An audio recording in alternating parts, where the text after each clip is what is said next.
একাই টেস্টে দুর্দান্ত মাইলফলকের সামনে মুশফিকুর রহিম। আগামী 22শে আগস্ট সিরিজ জয়ের লক্ষ্যে মেগায় দ্বিতীয় ও শেষ টেস্টে মাঠে নামবে লাল সবুজের প্রতিনিধিরা। এই টেস্টে দুর্দান্ত মাইলফলকের হাতছানি অভিজ্ঞ ক্রিকেটার মুশফিকুর রহিমের সামনে।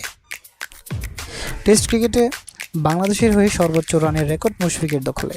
একমাত্র টাইগার ব্যাটার হিসেবে 6,000 ক্লাবে এখন 7,000 রান স্পর্শ করার হাতছানি তার সামনে।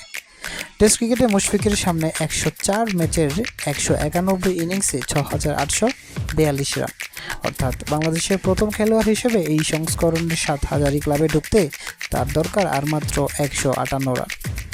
টেস্টে 39 বছর বয়সী মুশফিকের গড় 39.09, 14টি সেঞ্চুরির সঙ্গে 29টি 50 আছে এই ডানহাতি ব্যাটারের নামের পাশে। এর মধ্যে 3টি আবার ডাবল সেঞ্চুরি। সর্বোচ্চ অপরাজিত 219 রানের ইনিংসে তিনি খেলেছিলেন 2018 সালে মিরপুরের জিম্বাবুয়ের বিপক্ষে।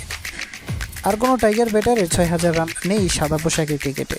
দুয়ে থাকা বাঁহাতি ব্যাটার মমিনুল হক 79 টেস্টের 147 ইনিংসে 5,210 রান করেছেন 38.30 করে।